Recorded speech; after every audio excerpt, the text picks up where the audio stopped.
Hi folks, and welcome to the Fomes channel. And I'm in the woods again, and well, it's lovely for a change. And I thought I wanted to introduce you to another valuable forest resource, and I've already talked about it and showed you how I process Amadou, because this is what it is. It is the tinder cone. And the thing is, one of the most underestimated pieces of kit in the woods is some sort of a vessel, and it is absolutely indispensable for, well, from just scooping up water or something, and to boiling water to make it food safe. And well, but it's a little bit hard to carve kuksa just on the fly. And for instance, a kuksa or making a clay pot or something, it can be done. Also to good effect, but it actually needs a lot of time. And the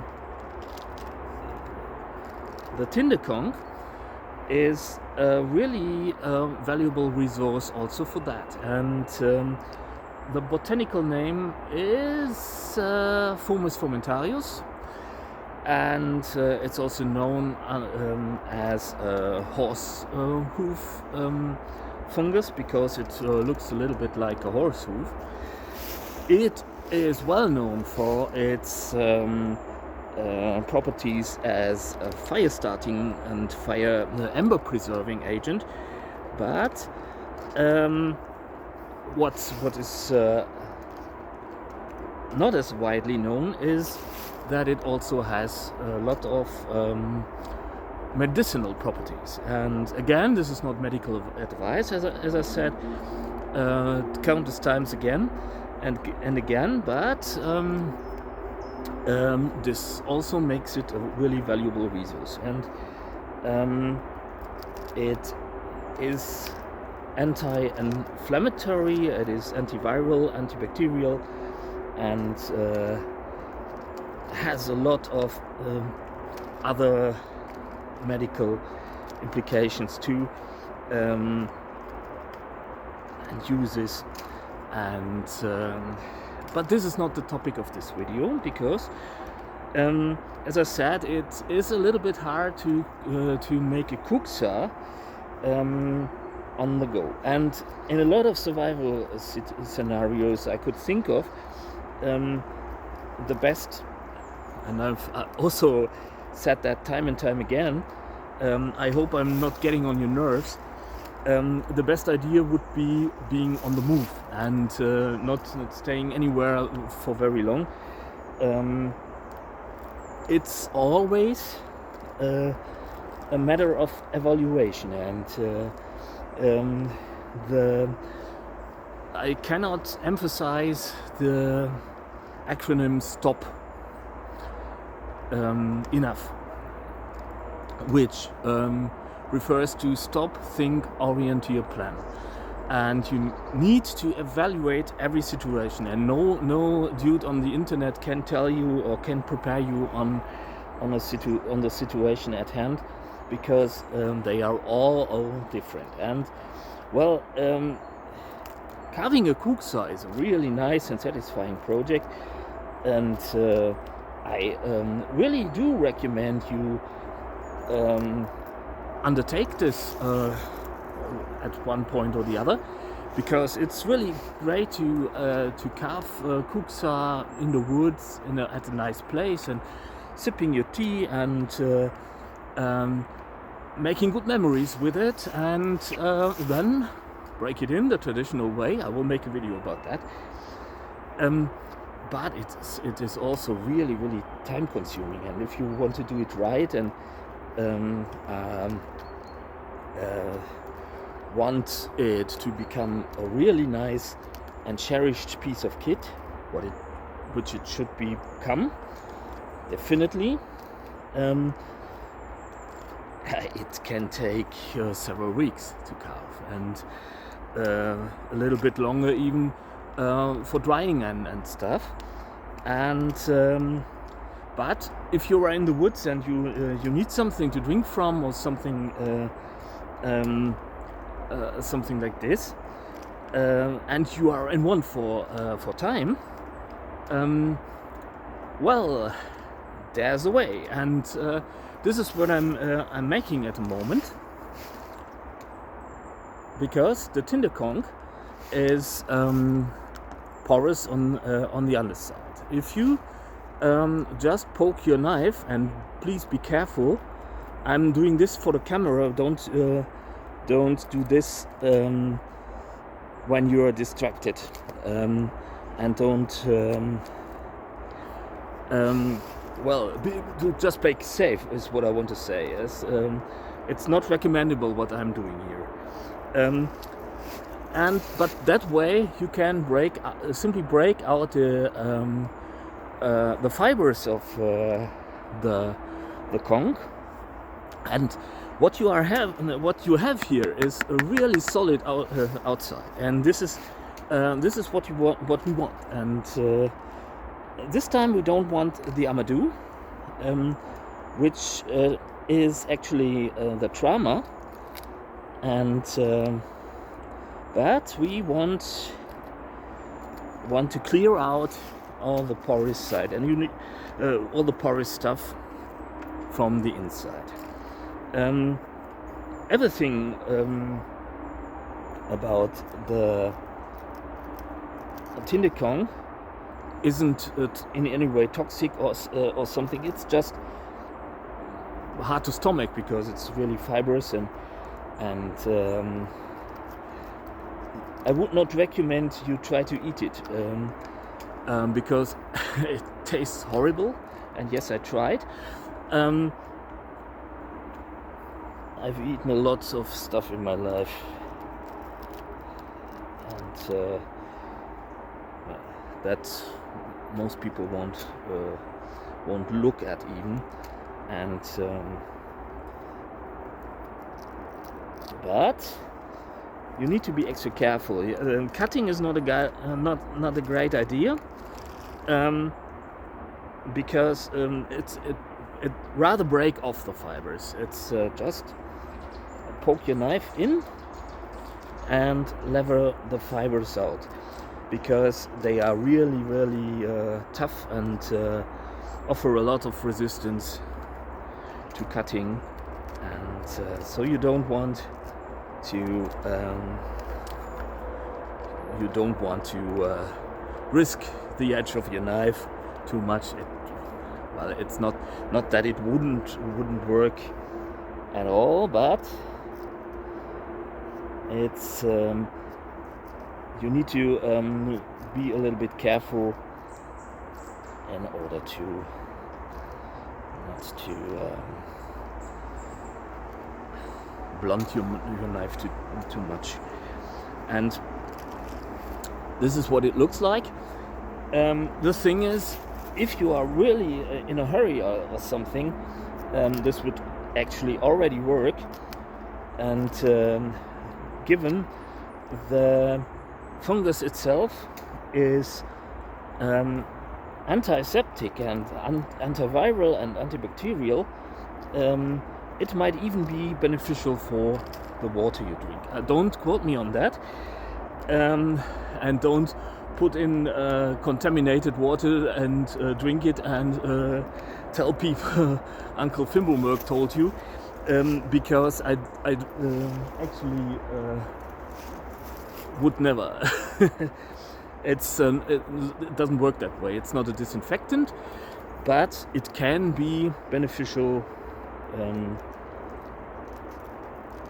for the quality of your water, actually, to a degree that another kind of conch is used in China for drinking beverages, and this is called the vessel of the immortals. And there are a lot of immortals around in China, I gather. A spoon knife or a hook knife would be even better for this, obviously. And but what I want to show is that it can be done on a go with really simple implements, and you can just make do. And this is pretty awesome if you can use your environment to good effect. Actually, to be honest,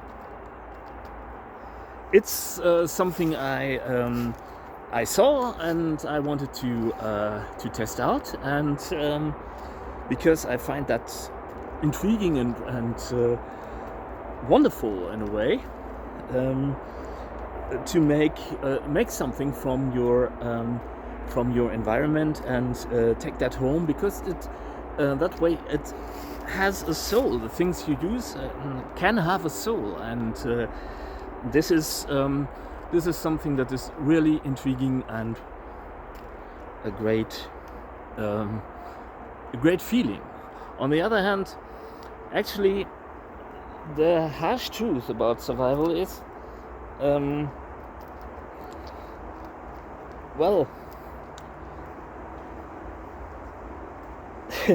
currently I am in a survival situation, and this survival situation is one you don't hear a lot of on the internet and on those YouTube channels, for a reason, because that survival situation is about money. And I don't intend to whine about stuff like this. I just want to illustrate to you that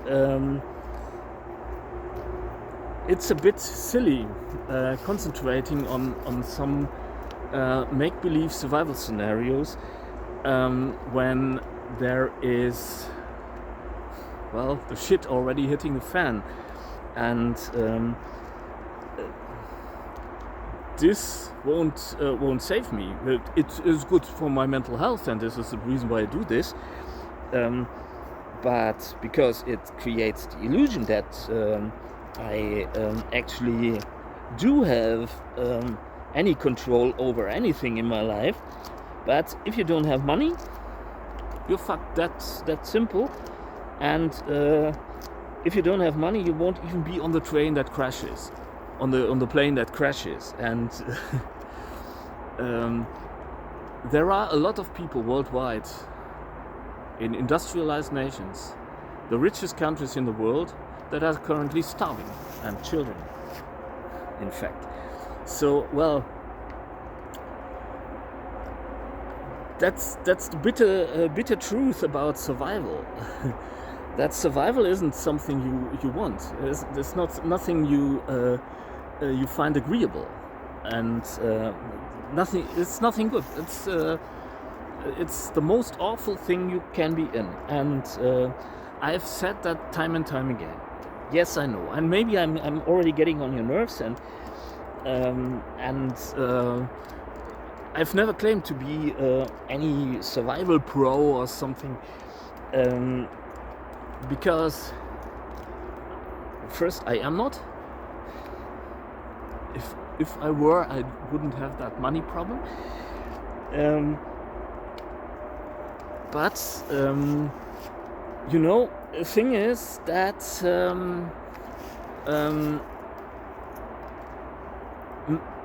one thing is making do and enjoying a good and quality time out in the woods, and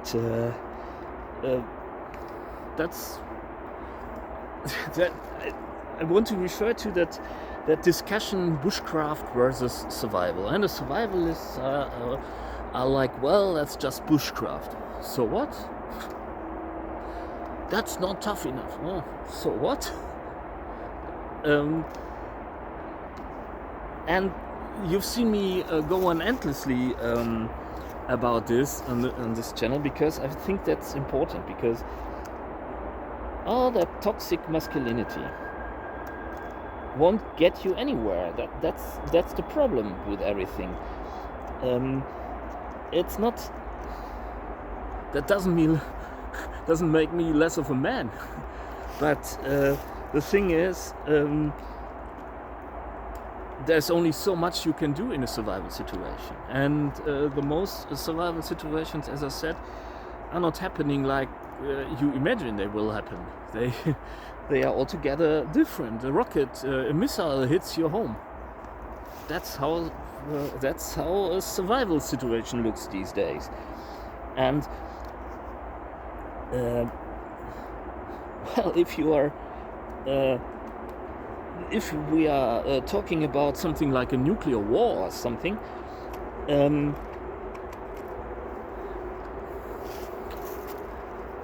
actually, I don't think I want to survive something like this.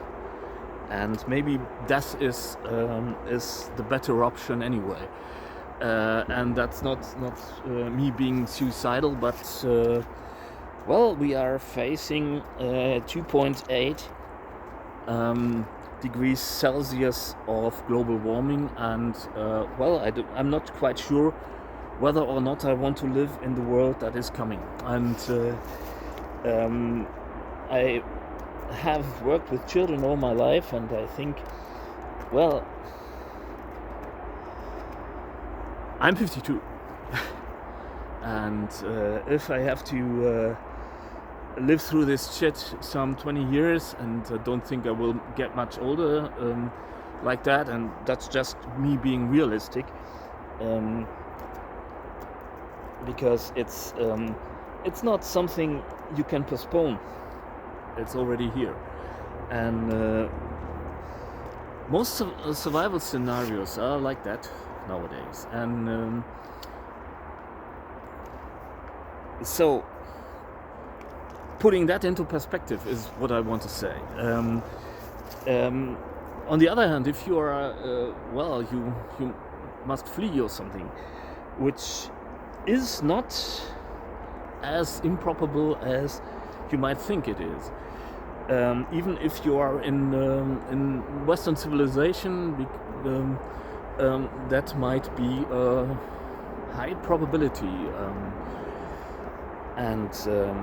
But if you, most of the time, if you are in a survival scenario, say like you get yourself lost in the mountains or something, and well, it's taking some time, and well, you might want to get on top of things and orienteer and stop for a little bit, and then you need to decide whether you want to alert any search and rescue teams and stay put. That might be an option if you are injured or anything. On the other hand, you might also want to get moving. And as I said, and then if you stay put and you got time to kill, and sometimes it can be really good for your resilience, making stuff for yourself. And if you got a knife on you, you can make some pretty awesome things if you have practiced it, stuff like that. If you don't, put away that knife and sit on your hands, because if you hurt yourself in such a scenario, you're pretty much fucked. Most of the time, it might be better to not to do anything, and get some warmth in if you can do this. But if you didn't practice this, stay put. If you get cold, get moving. And that's what I say. And if you're on the move, you don't want to spend a week carving a cookstove. And this is what I want to say. but you need something to drink from.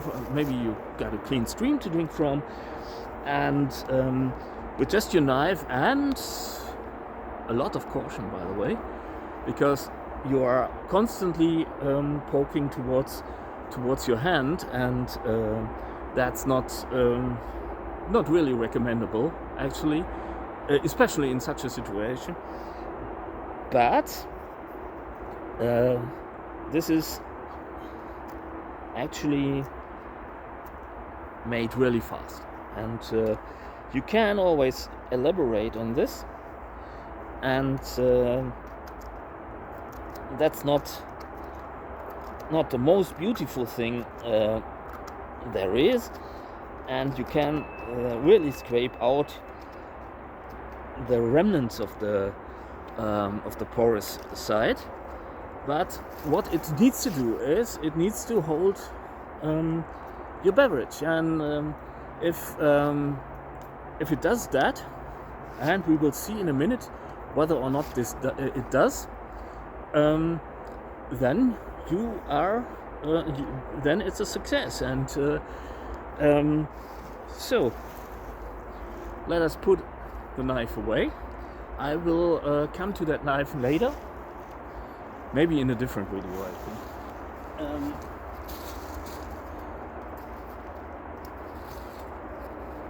And I got myself my trusty thermos.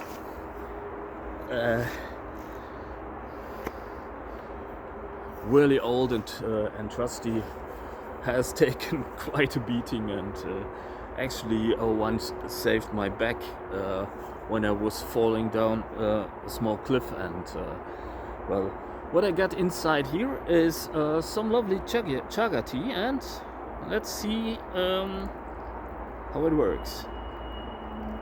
You can see it really seeps into the porous thingies that I didn't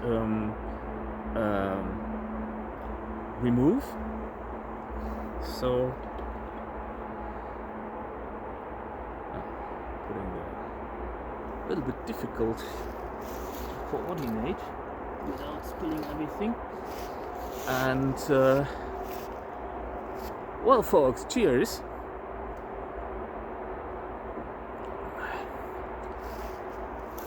Actually, what this also does is it the tinder conch infuses the tea, adding a little bit of almost a citrusy aroma, and quite interesting, by the way. But I'm drinking mushroom tea from a mushroom, and I want to say miigwech chapi to the fruiting body of the conch and the chaga, and for the chance of being here and enjoying all the goodness that nature has to offer. And well, I think we sometimes forget, and this is what I really want to say, that and this is what stuff like this let's me remember. If you make something like this is you know, nature is a really abundant place. It is it's a tough place. It's a not cuddly or anything, but it is but it's also, if you are not, the first rule of survival is don't be silly. And thing is, if you aren't, you find a place that can be paradise. And if you know what to do and when to do and how to do, knowledge is your friend, and resourcefulness is your friend. And this is something I want to end this video with. I'm really grateful for the all the stuff that nature gave me already, and a lot of my household items are actually from the woods, and be it that I found antiques in the forest and reused them, or be it that I made it from stuff, and I think this adds to a little bit of humility. Now, humility has come out of fashion, especially of late, but I think this is what climate change wants to teach us. It wants to teach us humility, and it wants to teach us, well, to tread a little bit more lightly and be grateful for what we have, because it really is a blessing. And actually, I am drinking what has been called the elixir of the gods in other cultures, and or of the thunder beings, or of the spirits, or what have you. And this is something we completely forgot in our culture, and actually we are really fast with claiming that other cultures were primitive. And actually, well, it's a really good thing that we have modern medicine, and we have all that technology, and I'm talking to a box, and well, by the way, it might be that my videos will become less frequent in the future, because I don't have a phone at the moment, and need free Wi-Fi in order to communicate at all. So that might be an issue. But I think I have enough videos online already for you to browse. If the next videos aren't coming as regularly as you are accustomed to. Apologies. It is totally out of my control, and well, I'm talking this much in order to wait a little bit, in order to estimate whether or not something seeps through. And there is a little bit of moisture at this part here, but I think if you want to drink your tea or your water or what have you, this might actually be a quick and easy option to carve yourself a cup. And if you just put in some maybe some spruce or fir or pine resin, this might also be great for use in the household or something. I know that there is this Chinese guy making these traditionally with traditional lacquers on the inside, and actually heating it in order to for the lacquer to fill out the inside, and this would make it a really valuable vessel also in your household. And I think this is the epitome of natural design. Actually, I think this experiment was a success. Ways to go, obviously. You can always make this far more eloquently, and it was just a quick idea I just made, and you've seen me carving it in 20 minutes, and this might be an option for you if you're in the woods and well, in want for something to drink from. What I want to add, however, is that this is harvested on private property with permission, because in Germany the conch is under conservation laws, and so please do me a favor and don't take anything from the woods without asking, and without thinking twice whether or not you actually really need to take it. The foragers rule of 3 also applies to the tinder conch, and take 1 part of 3. 1 is for you, 1 is for other foragers, and 1 part is for nature. And you will be always with the good guys. Just don't, as I said, just don't be silly, and is what I want to say. And well, really cherish this. Maybe I will elaborate on this and make it a little bit, put some resin in it or something, or maybe I think up a sort of a lacquer or something. I will smoothen this the inside a little bit at home with a spoon knife or something, or maybe even with sandpaper or something. First I want to let it dry, and we'll see where this is leading me, and I'm really looking forward to new knowledge that might be gained from this. So that said, thank you for watching, thanks for being here. Apologies if future videos are not coming as regularly as you are accustomed to, and but as I said, I think you got something to watch. Not necessarily my channel, but I think I got some videos for you to watch in your spare time.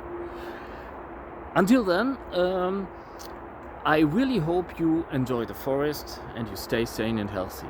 And I want to close this video with a quote by John Trudell. Take care of your spirit, because you're in the place where spirits get eaten, and or your soul, because you're in the place where souls get eaten. And I never thought I would say something like this, because it sounds like it's conspiracy theory, but actually I got the blunt at the moment, and well, it's true. And so this is nothing, as I said, it is not complaining, it's just I want you to stay sane and healthy, because you matter, and you don't have to prove yourself all the time. You don't have to be better than everyone else, and don't fall for it. That's the way your soul gets eaten. And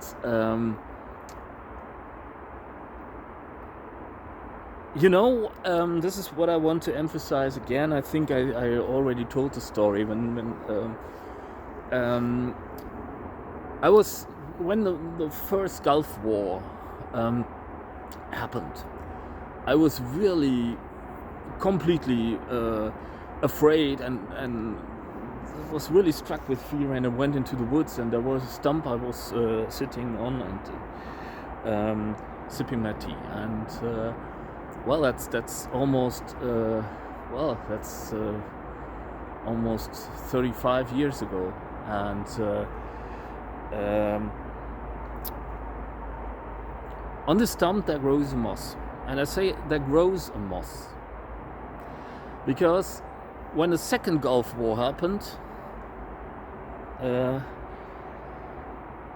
I was sitting on the same stump, and there was a that same moss. And when the Afghanistan war happened, I was sitting on that same stump, and there was this moss. When COVID happened, I was sitting on the stump. The moss hadn't changed. If so, it actually prospered. It just grew, and it just was there, and this really made me think, because this is not in order to diminish all the suffering and all that well, been in several brawls, and I know that sometimes you need to make a stand, and that's not what I'm saying, and I'm not judging any side of them. It's something, I'm really fond of Tom Bombadil, because in the Lord of the Rings, and if you don't have already read the book, it's, even if you don't like it, it's something I think anyone should have read in order to be able to to talk about it, and maybe even criticize it. That's not what I'm saying. Not the swooning fangirl here was my topic at the university, and thing is, actually, I'm more of a radical pacifist, because I know what violence can do.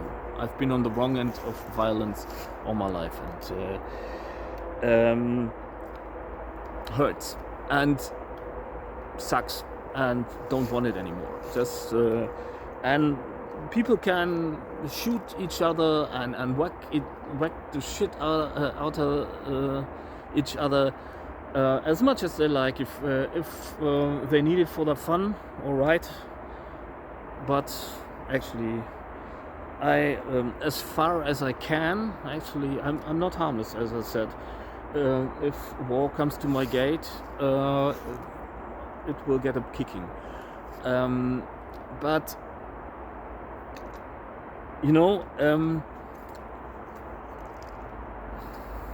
I'm tired because of that. What I want to say is, the world hasn't gone insane. Humans have. That moss isn't insane.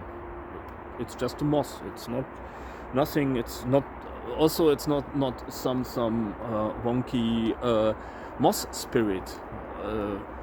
Even though I would pretty much like to talk to a moss spirit and constantly try whether or not this will work out.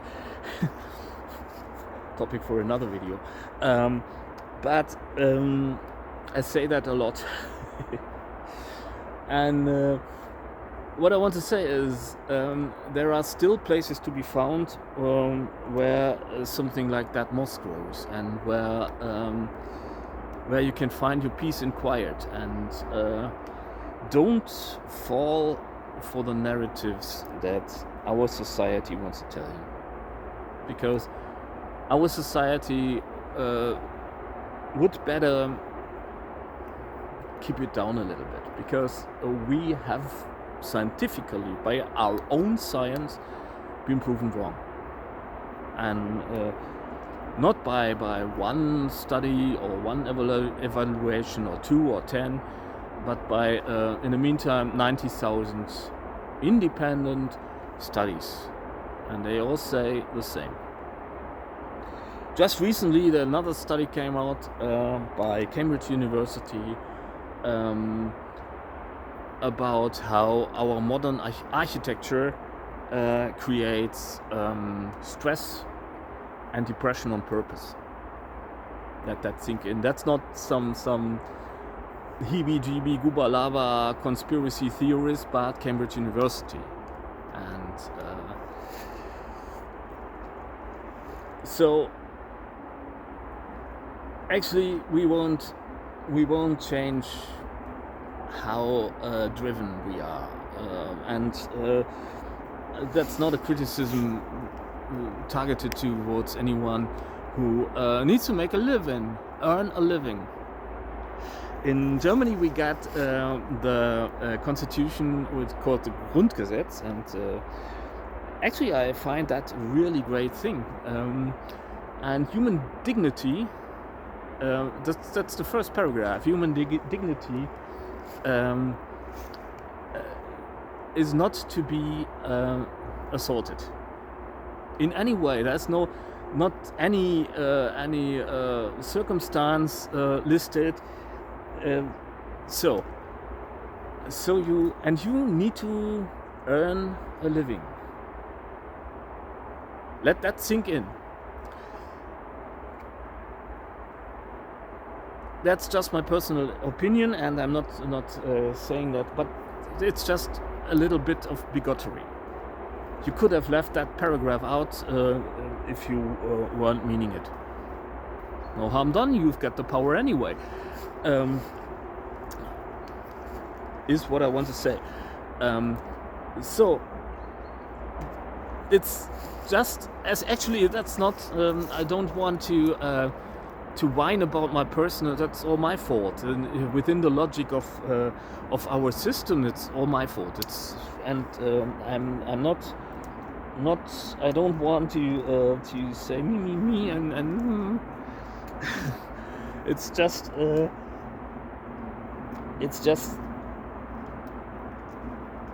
point made in favor of my theory, and this is theory. It's not actually. Well, it's there are in the meantime there is a lot of evidence, and I would love to be wrong. Really, I would, but maybe our entire culture and our entire civilization is completely and awfully wrong. And this is what I meant with the place where souls get eaten. And do not fall for it. Even if you are, well, you need to join the rat race or something, because you have to. You have a family or what have you. Actually, honest work feels good. Doing honest work is a really great thing. I've been working all my life. I just didn't get paid.